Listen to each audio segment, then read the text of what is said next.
ओम मंगलम भगवान विष्णु मंगलम गरुणध्वज मंगलम पुंडरीकाक्ष मंगलाय तनोहरि। गुरुर्ब्रह्मा गुरुर्विष्णु गुरुर्देवो महेश्वरा गुरुर् साक्षात् परब्रह्म तस्मै श्री गुरुवे नमः। नमस्कार, स्वागत है आपका आचार्य वाणी में। मैं आचार्य डॉक्टर विक्रमादित्य आपके साथ हूँ और आज का विषय हमारा है वृषभ राशि वालों के लिए मार्च 6 तारीख के दिन बात करें। बृहस्पतिवार का अवसर, सप्तमी तिथि विद्यमान है और वृषभ राशि वालों आपकी राशि के दृष्टिकोण से समझ रहे हैं, आपकी राशि के अनुसार से ग्रह योग जो बने हुए हैं, गजकेसरी योग का निर्माण प्रत्यक्ष रूप से आपको लाभ देने की स्थिति दिखाई दे रहा है। लेकिन इस दिन भद्रा है, ध्यान रखिएगा। सुबह 10:50 के बाद भद्रा रहेगी, तो जो कार्य नए आरंभ करने हो सुबह से लग जाएं तो वो आपके लिए अच्छे रहेंगे। इस दिन कष्टों को निवारण करने के लिए, कई सारी समस्याओं को ठीक करने के लिए रास्ते बनते हैं। एक तो इस दिन अर्कपुट सप्तमी कही जाती है, इसके साथ साथ कामदा सप्तमी भी कही जाती है इस दृष्टिकोण से। और एक कामदा एकादशी मनोकामनाओं को पूर्ण करने के लिए बड़ी सहायता होती है। आपकी राशि के दृष्टिकोण से देखिए, इस वक्त सूर्य आपके दशम भाव में चल रहे हैं। मनोकामनाओं की पूर्ति के लिए भगवान सूर्य का स्तवन करना चाहिए। आदित्य हृदय स्तोत्र का पाठ करें, सूर्य को जल दें और हो सके तो कष्टों को निवारण करने के लिए चलते पानी में सूर्योदय को अर्घ देने के बाद अर्घ जो आग का पत्ता होता है उस पर एक दिया जलाकर छोड़ दें। कहा जाता है कि ये संकटों को हर लेता है, कष्टों को दूर कर लेता है। ये सुंदर योग शास्त्र में विद्यमान है। भविष्य पुराण के अंदर इसके ऊपर बहुत सारा आख्यान लिखा हुआ है, तो उसका लाभ लेने का प्रयास करना चाहिए। ये शास्त्रोक्त प्रयोग है, इनको करें, लाभ प्राप्त होगा। बात कर लेते हैं हम 7 तारीख की। तो वृषभ राशि वालों, 7 तारीख का दिन ग्रह नक्षत्र दिखाई दे रहे हैं आपके लिए। शुक्रवार का अवसर, अष्टमी तिथि और इस दिन होलाष्टक आरंभ हो रहे हैं। ग्रह भी परिवर्तन की तरफ जा रहे हैं और ये परिवर्तन आपके लिए मंगल के साथ चंद्रमा विराजमान होकर ये आपके लिए कल्याणकारी योग बनेगा। आपके मनोमस्तिष्क को एक कर कर प्रयास से, बुद्धि और सामर्थ्य से, मन और सामर्थ्य साहस दोनों एक दिशा में काम करने के योग अच्छे से बनाते दिखाई दे रहे हैं। लेकिन ध्यान रखिएगा, शत्रु बैठे हुए हैं आपके लगातार, जो आपको कष्ट देने के योग बना सकते हैं। आपके सम्मान को, आपके कर्म के सफलता को कोई और क्रेडिट ले आने के लिए रास्ता बनाता दिखाई दे रहा है, तो उसका ध्यान रखना पड़ेगा। होलाष्टक भी आरंभ हो गए हैं और होलाष्टक में क्या होता है, कई बार नेगेटिव एनर्जी बहुत परेशान कर देती है। वृषभ राशि वालों को खास तौर पर ऐसे में ध्यान रखना चाहिए कि अपने कष्टों को दूर करने के लिए होलाष्टक से पूरे साल के लिए अपने परिवार को बचाने का प्रयास करना चाहिए। नज़र, बला इत्यादि, नेगेटिव एनर्जी इत्यादि हमेशा कहीं ना कहीं से घेर घोट कर हमारे कार्यों में कहीं ना कहीं विघ्न उपस्थित करने का प्रयास करते हैं। और बहुत सारे लोग अपनी नज़र से बचने के लिए अनेक अनेक उपाय शास्त्र में विद्यमान है। होलाष्टक उसके लिए बहुत इंपॉर्टेंट दिन माने जाते हैं। कहा जाता है कि इन दिनों में विशेष तौर पर भगवान शिव जब आराधना कर रहे थे, साधना में थे, तो कामदेव ने उनकी साधना से उठाने के लिए उनको अपने अस्त्रों का प्रयोग किया था। और जैसे ही क्रुद्ध में शिव का तीसरा नेत्र खुला तो भस्म भी हो गए थे। तो कहा जाता है कि इन दिनों में बहुत ज़्यादा कामातुर होकर बहुत ज़्यादा वासना की बातें परेशान कर सकती हैं। तो ऐसे में ध्यान रखते हुए कार्य करने का प्रयास करना चाहिए और कहीं ना कहीं नेगेटिव बातें जो होती हैं वो कष्ट दे सकती हैं। तो शास्त्र में बताया गया है कि होलाष्टक के दिन से अपने घर के या व्यवसाय के बंधनवार बांधने का प्रयास करना चाहिए। आप ऐसे में एक काम करें, आपकी राशि के दृष्टिकोण से हमें दिखाई देता है कि आप पंच पल्लव, 5 पत्ते जो होते हैं आम के, अशोक के और साथ साथ विशेष तौर पर बड़ के और पीपल के इत्यादि के, इन सब के 5 पत्तों को बांधकर पंच पल्लव उपयोग करते हुए अपने घर के मुख्य दरवाजे पर कलावे के साथ, लाल कलावे के साथ यदि बांधकर बंधनवार बना दें तो आपके लिए कहा जाता है नेगेटिव एनर्जियाँ दूर करने का योग बना सकते हैं। इसके साथ मोर पंख का उपयोग अवश्य करें। उस बंधनवार में मोर पंख को साथ में लगा देने से कहा जाता है, जैसे भगवान श्री कृष्ण के सिर पर मोर पंख विराजमान होता है ना, वो क्या होता है, उनको नज़र, भगवान को नज़र बहुत लगती थी और उससे बचने के लिए ही वो मोर पंख सिर पर धारण करते थे। तो ये आपकी बहुत सुंदर हेल्प करेगा, घर के नेगेटिव एनर्जी को प्रवेश नहीं करने देगा, व्यवसाय स्थल में नेगेटिव एनर्जी को प्रवेश नहीं करने देगा। तो इसका उपयोग आप करने का प्रयास कीजिए। देखिए, आपके कष्टों को दूर करने के लिए ये होलाष्टक में पूरे वर्ष के लिए आपके लिए कल्याणकारी योग बना के दिखाई देगा। 8 तारीख शनिवार का अवसर, नवमी तिथि विद्यमान है और इस दिन ग्रह नक्षत्रों के दृष्टिकोण से देखिए, शनिवार के दिन नवमी फाल्गुन महीने के इत्यादि ग्रह नक्षत्रों के दृष्टिकोण से आपके लिए कहीं ना कहीं धन के मामले में इंप्रूवमेंट होने के योग दिखाई देते हैं। ऐसे में जिस भी कार्य में विघ्न आ रहा हो तो अपने माता पिता का आशीर्वाद, गुरुजन का आशीर्वाद लेके काम करोगे ना, तो ये पॉजिटिव रिजल्ट देने के योग बना सकता है। ऐसे में कार्य करने का सुंदर प्रयास कीजिए। थोड़े मंगल को और ताकत दीजिए, हनुमान जी का स्तवन करें। शनिवार है, ऐसे में शनि भी अनुकूल हो जाएंगे आपके लिए।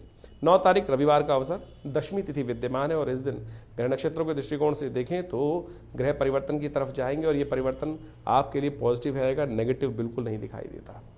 होली का उत्सव आरंभ हो रहा है। यहाँ तक कि नंदगांव, बरसाने इत्यादि में भी होली के उत्सव आरंभ हो रहे हैं। रविवार का अवसर है। हमने भी विवेकानंद योगाश्रम में इस दिन नवग्रह शांति महायज्ञ और होलाष्टक से बचने के लिए भैरव जी का यज्ञ रखा हुआ है। उसमें आप विशेष तौर पर सम्मिलित हो सकते हैं। होली का भी सुंदर कार्यक्रम रहेगा।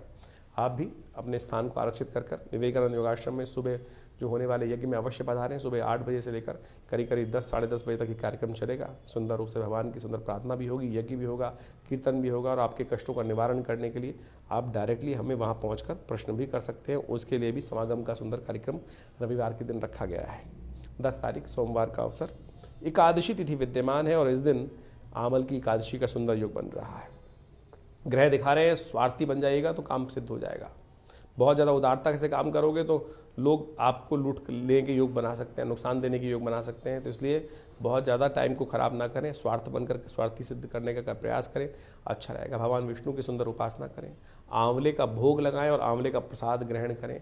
ओम धात्रेयी नमः इस मंत्र का जप कर भगवान को आंवला अर्पित करने का प्रयास करें और हो सके तो भगवान शालिग्राम जी का पूजन करें, उनका चरणामृत ग्रहण करें, कष्ट कटेंगे। फागुन मास में होलाष्टक भी आते हैं।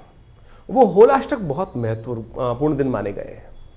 यदि फागुन के अनुसार से आप समझें, शास्त्र की विधि के अनुसार से, शास्त्र में कथाओं के अनुसार से, तो इन होलाष्टकों में कोई शुभ कार्य निषेध कहे गए हैं।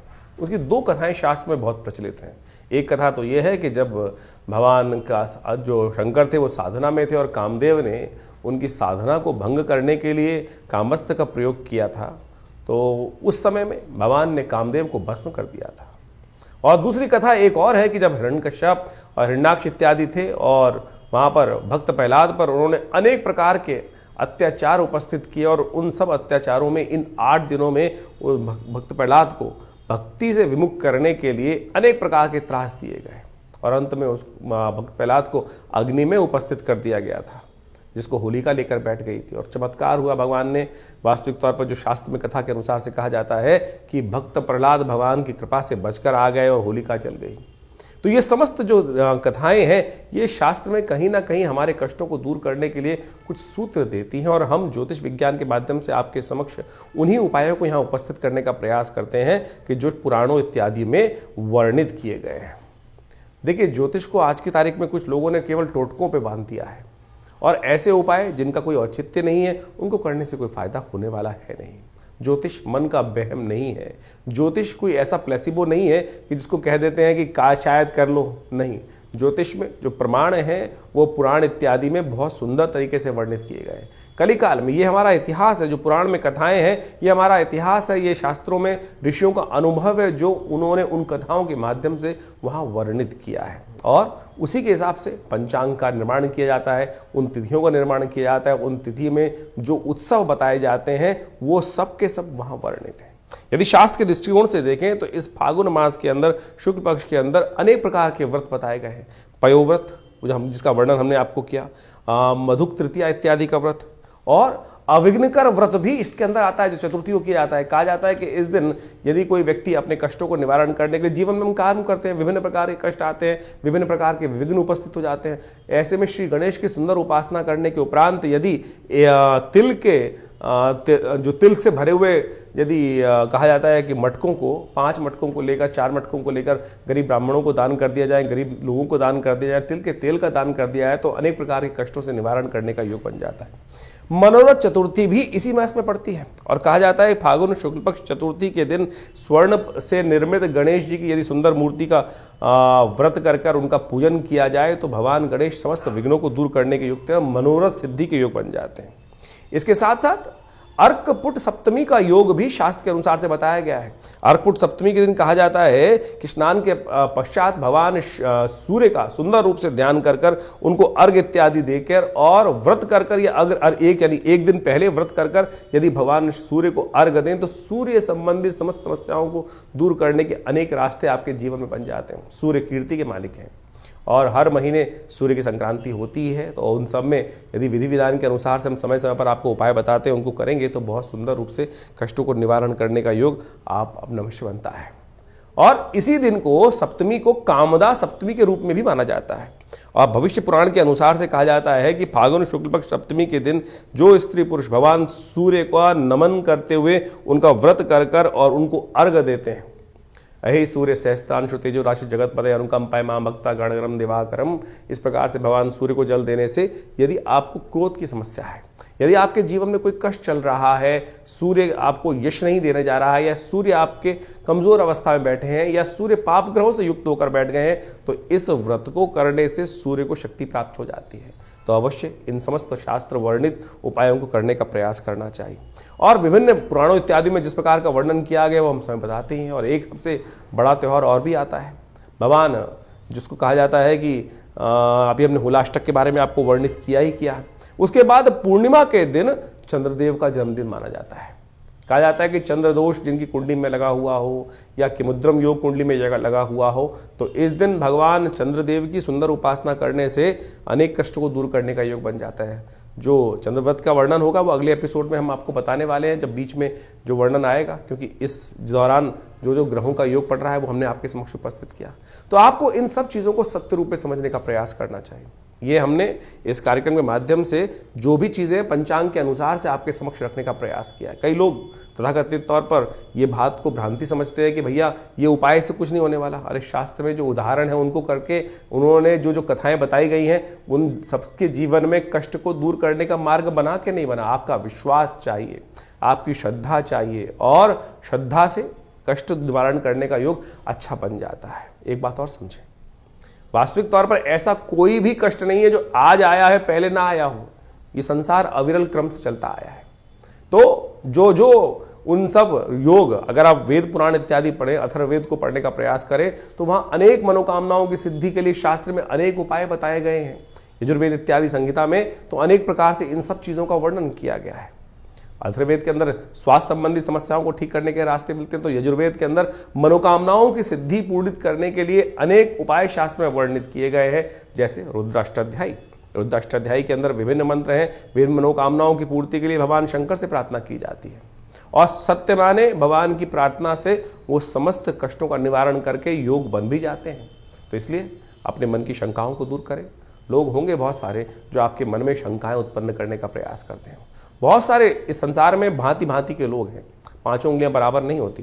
तो कोशिश ये करें कि संसार में जो आपको उत्साहित करने का प्रयास करें, सत्य मार्ग में डालने का प्रयास करें, उनका अनुसरण करने का प्रयास करें। एक पुरानी कहावत है, उन लोगों के बीच में ना रहें जो आपको हतोत्साहित करते हो, जो आपके धर्म पे आक्षेप करने का प्रयास करते हो, जो आपको पदभ्रष्ट करने का प्रयास करते हो। सत्य राह पर चलने, धर्म का पालन करना शास्त्र का एक नियम है, और जो धर्म के साथ चलते हैं, धर्म के वर्णित नियमों के अनुसार से चलते हैं, धर्म में वर्णित परंपराओं का निर्वाह करते हैं, धर्म स्वयं उनकी रक्षा करता है। ये शास्त्र में अद्भुत रूप से वर्णित किया गया है। ज्योतिष बिल्कुल सनातन की एक सुंदर परंपरा है, और धर्म से विमुख होकर ज्योतिष का कोई जो निदान पार्ट है उसका तो कोई लाभ मिलेगा ही नहीं है। तो इसलिए निदान चाहते हैं तो अपने आप को सरल करने का प्रयास करें। हमने समस्त कार्यक्रम के माध्यम से आपके समक्ष पूरा जो वर्णन था ग्रहों का, इस समय का, उसके समक्ष आपको वर्णित किया है, और आशा करते हैं कि प्रयास जो आप करेंगे सही दिशा में, जो उपाय, सरलतम उपाय हमने आपके समक्ष रखे हैं, और उन सबको कर आप अपने कष्टों का निवारण भी कर सकते हैं बिल्कुल। और हम रविवार को विवेकानंद योग आश्रम में एक बड़ा कार्यक्रम अब आरंभ करने का हमने सुंदर प्रयास किया है। महीने के हर पहले रविवार को हम यहाँ पर आश्रम में सुंदर जन्मपत्रियों का, जो बहुत सारे लोगों के समस्याएं जीवन में होती हैं, वो कष्ट निवारण चाहते हैं, लेकिन जो आश्रम की जो फीस इत्यादि है वो देने में बहुत सारी समस्याएं लोगों के साथ होती है। तो हमने महीने के पहले रविवार के दिन सुबह 8 बजे से लेकर करीब 11 बजे तक एक कार्यक्रम रख दिया है। उसमें आप जो भी आना चाहें आश्रम पे आना पड़ेगा, फ़ोन पे बात नहीं हो पाएगी, और वहाँ आश्रम पर आकर अपने प्रश्नों का समाधान निःशुल्क रूप में जान सकते हैं। बिल्कुल कोई फीस नहीं रखी जाएगी रविवार वाले कार्यक्रम में। सुबह 8 बजे से लेकर पहले रविवार के दिन, हर महीने के पहले रविवार के दिन करीब सुबह 8 बजे से लेकर 11 बजे तक एक कार्यक्रम रहेगा। यज्ञ भी होगा उसमें अंदर, और आपके प्रश्नों का समाधान देने की सुंदर व्यवस्था आश्रम की तरफ से रख दी गई है। दिल्ली में विवेकानंद योगाश्रम जमनाबाद लक्ष्मी नगर में स्थित है। फ़ोन नंबर्स आपके सामने स्क्रीन पर चल रहे हैं। आप जो भी अपनी प्रश्न हो उनको व्हाट्सएप के माध्यम से भी भेज सकते हैं, और पर्सनली रविवार के दिन आकर उनका निदान भी जान सकते हैं। धन्यवाद, नमस्कार।